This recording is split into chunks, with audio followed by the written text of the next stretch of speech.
Evening guys, welcome aboard the good ship Sovereign Bay. I'll just show you what the outside world looks like. Beautiful evening down here in Gampton. As you can see, we're on almost on high water now. Sun's about to set over there, although you won't see that because this phone camera won't pick that up. But yeah, so anyway, I've been out for my daily exercise, rowing the good ship Elaine, the tender to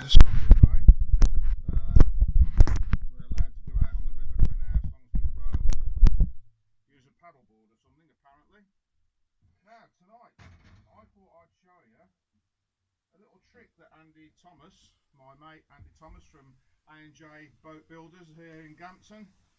Superb guy, superb work. I can't recommend his workmanship highly enough. If you want a boat built or repaired and it's wooden, go and see them.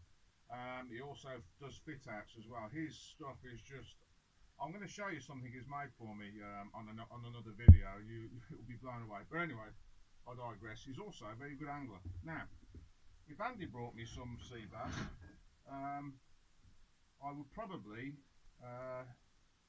just pan fry it with some garlic and some butter. I don't like my fresh fish messed with much really, because it's already got a nice taste to it. Now then, I did find in Andy's absence some sea bass from Lidl's. Comes in a packet like this, and it's obviously farmed or whatever, and it's all right. It's okay. I wouldn't say it was fantastic. So what I've done is I buy this spicy Spanish chorizo. Now, when you've drunk a bottle and a half of Jack Daniels, you won't be able to say that. So I'm just saying it now before I get too drunk. So I just chop those into pieces about this big. Excuse my fingers. They have been washed, and I pop those into a non-stick pan. Now you want to you want to be careful with it. You don't want the pan too hot for either the fish or the chorizo. I'll just turn that down a bit because there we go. So yeah, you just want a medium heat for that. And what we're going to do now, I will take the camera off to see if it picks it up and show you in a minute. What you want to do is cook the chorizo. And then you'll see I've got a little bit of olive oil in the pan. You'll see the olive oil start to turn red, and that's what you want. As soon as it starts to do that, flick your little bits of chorizo over the other way, because you don't want to burn them, because you will use those in a minute. So we're just turning the chorizo over now, so that we're not going to burn the other side of it. The problem is, if you get the pan too hot, I think, you tend to seal the chorizo sausage as it is, and of course the fat won't run out of it then. Now let's see if we can pick that up on the camera. Don't know whether we will, but there you go. See how it's starting to go red, and the oil's starting to go red there. So he says this is a one-man band. It's not easy, guys. It's not easy being the Rudge, I can tell you. So yeah, so I'm just really getting the olive oil coloured up now. All I'm going to serve with this, you could serve a stir-fry vegetable with it. You could serve a salad with it. I've done that and it's really nice. I'm just going to put some Mexican rice with it. I'm in a spicy mood. It's a shame I live on my own, I can tell you. Anyway, yep, that's looking fantastic actually, that. This dish doesn't really take very long. Now, I've already opened the packet.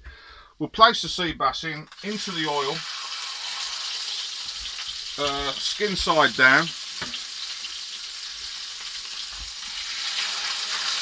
The problem is if you get the pan too hot, the skin will contract really quickly, and your fillet of sea bass will curl up, and you don't really want that, do you? Who wants a curly sea bass? Anyway. So yeah, as I was saying, I'm going to serve this tonight with a spicy Mexican rice from Lidl's, 40p, in the microwave. That will go. Now, just need to keep an eye on this really, and this is in real time, so you'll work for yourself out how long it takes. Now the sea bass is actually in the pan, I'm going to put the chorizo that's in the pan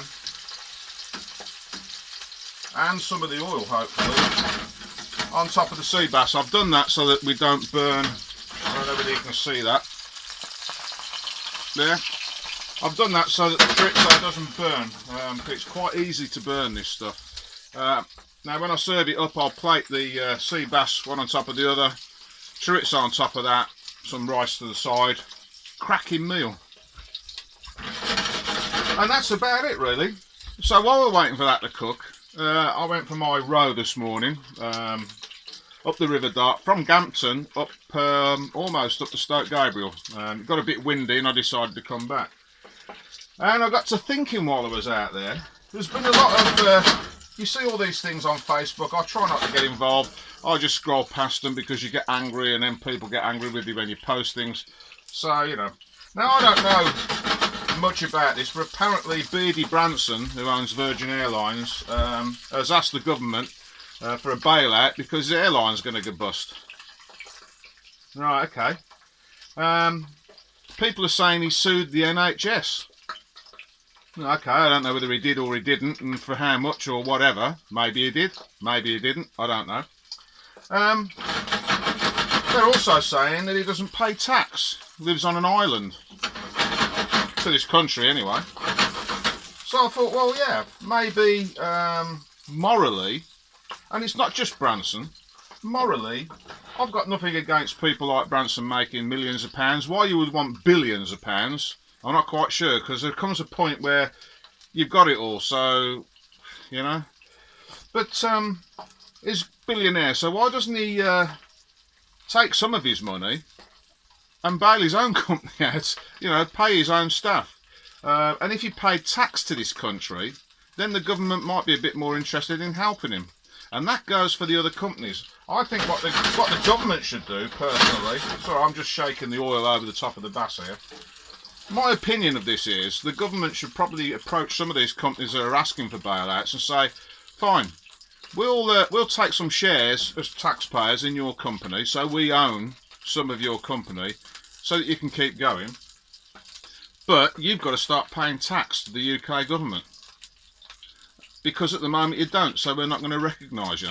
Unfortunately, in amongst all this, the loopholes of all this are that the smaller guy on the planet always ends up getting rogered, so the staff aren't getting paid, are they? And I think that's wrong. So that's my take on it. I might be wrong, might be right, I don't know. Now, sea bass is partly cooked, as you can see. So now what I'm going to do, it's got a lovely orange colour to it. I'm just going to flick those fillets over, just for a little while. They won't need very long. We'll just flick those over like that, just to make sure the other side's cooked.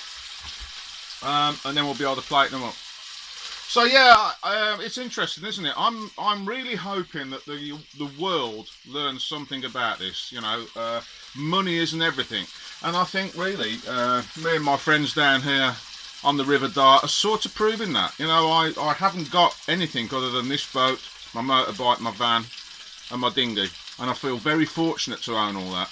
But there's no money in the bank. I don't have anything else. And I've got very little money coming in now. You know, the government have promised to pay me, so I'm self-employed, some money. My artwork, and if you have a look on Facebook, cool stuff by Rudgy, R-U-D-G-E-Y. You'll see I do some lovely cartoons and make things out of driftwood and stuff like that. So you know, I'm probably getting a few quid a week in off that, so I'm lucky. But there's a lot to be said for the way we live, and perhaps if I had millions of pounds in the bank, this little boat would be massive, wouldn't it? But then I wouldn't have rowed up the river this morning. I'd have probably used an outboard and snuck around under the radar.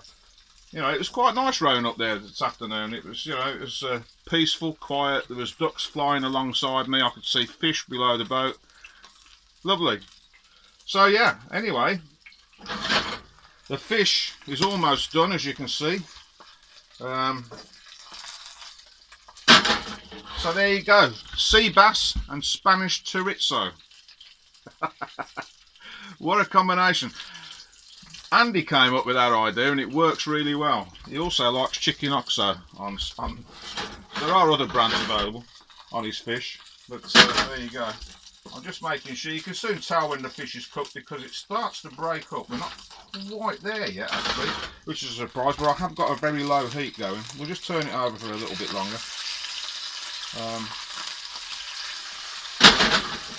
So yeah, I hope you're not suffering too badly on lockdown. I realise that some of you are watching this from a flat with no garden and have probably been out for a walk amongst a lot of other people that you didn't really want to come into contact with. I do feel for you guys. One thing about, while we're on, about mental health, I make it no secret that I've suffered for 30 years now with my mental health illness, anxiety, panic attacks, and the black dog, where I get very, very down and probably don't get out of my bed some days. I've been fine just lately because I haven't got much stress really. You know, like I say, living on a boat is quite a simple life. It's as difficult as you make it, I think, sometimes. So while I'm up, I rang a few people that I know for a fact that are probably suffering, and they're not used to it. You know, it's not natural for people to be locked up for long periods. So I rang a few people. If you've got a friend you haven't heard from for a while, or somebody that you think might be a bit down, give them a ring. It makes all the difference just to hear your voice. You talk about rubbish, you might just say, hello, are you okay, goodbye. But you've thought about them, and that's all that matters to them. So now we're going to put the Mexican rice on. If the old microwave decides it's going to work for me. That's the only problem with my life. Everything I own is getting on, like me, and it gets temperamental, just like me. Right, the fish is done, so we're going to take that off the heat. I'll just show you that again. There you are. As you can see, it's coming out yellow on the film, but it's actually a nice, lovely orange colour, that oil now. So that really flavoured the fish lovely. And that's it. That's how simple a sea bass is to cook. Sea bass fillet. So I'm going to plate that up now and have my tea. Stay safe, guys. Stay away from each other and keep subscribing, because I've noticed the figures are slowly creeping up. I think we're at 51 now. Only another 940 something to go. But we're getting there, and we're having some fun doing it. I've had some lovely comments from people who like the cooking and stuff, so I'll try and think of some more. I'm going to do probably my boursin chicken recipe next, which you'll all love that, I'm sure. Catch you later, guys. Stay safe.